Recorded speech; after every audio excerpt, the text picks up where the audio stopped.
You're a great high school player in Texas, recruited by a lot of people. I can remember those stories about them having to come down that dirt road. And why'd you choose Texas A&M to go play for RC Slocum? Yeah, RC, man, he's the best. He's unbelievable. Look, when I was growing up, I wanted to play for Texas. I wanted to be a Longhorn. I wanted to be a Longhorn. I was going to be a Longhorn. My cousin played at Texas. Like, this is going to happen. And I didn't get recruited. A&M, from the time I was sophomore in high school, they were on me. And from the get-go, of course, my dad's like, hey, agricultural school, it's not Austin. It's a little bit smaller, it's not the big city, it just fit me better. They were winning at that point. I don't remember how many Southwest Conference championships they'd had at the time.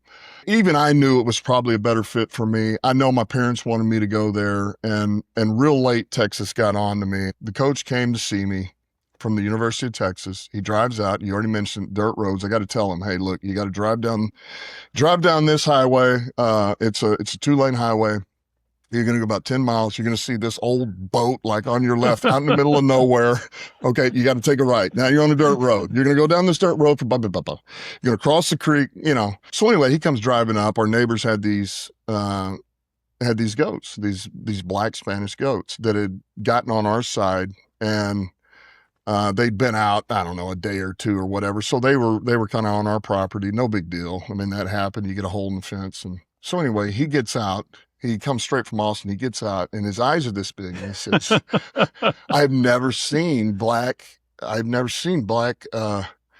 deer like that. I couldn't believe it. These are these exotic deer. So it's already a turnoff for my dad. And my dad's like, they're goats. When you're in the country, like, that's a big deal. Who is this guy? Needless to say, when RC came about 2 weeks later, he's like, those are the most beautiful black Spanish goats I've ever seen in my life. So that helped. That helped. Anyway, it just was the right fit. Everything about it was the right fit, and they were on me, and I knew it made sense. And it was the best move I could have made. It really did. It's an unbelievable school, and met a lot of great people, and made a career out of it. So I was fortunate. Any big takeaways from your time with RC that influenced you as a guy and as a coach? Well, what's interesting about RC?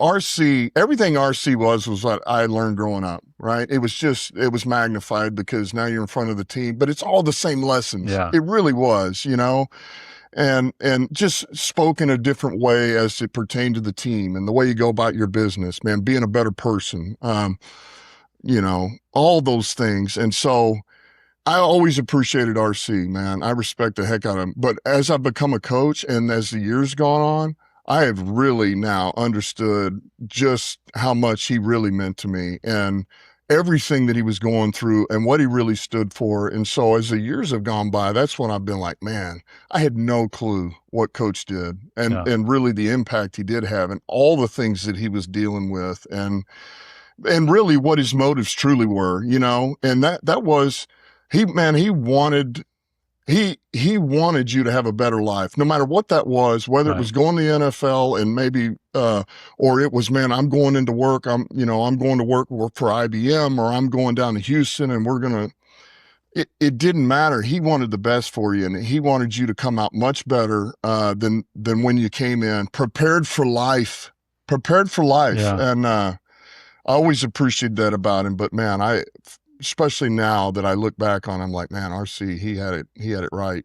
Yeah, it's amazing. It's amazing when you have those influences in your life, and you're probably on the practice field sometimes saying something to a player, and if you traced it back, yes, it probably came from RC or your dad, maybe even your mom, right? There's no question. You do. You take those with you, and the things that you've learned through time, and from my mom, my dad, my coaches, man, people, my peers, people that I've respected. I've mentioned this before. I mean, being around you, Jason, I mean, you were an influence to me. So many great people and great coaches were influences, and you take those lessons you've learned and you apply them to those guys, and you try to give them a story about it, man. Yeah. This is what it is. And you do the best you can to try to relate to them and give it to them in today's kind of setting and world. And, these guys nowadays, like, when you and I played, it was a totally different game, and it was much more of a marathon. And it really was about, man, you better dig in and and you're in for the long haul, Sure. right? The long haul.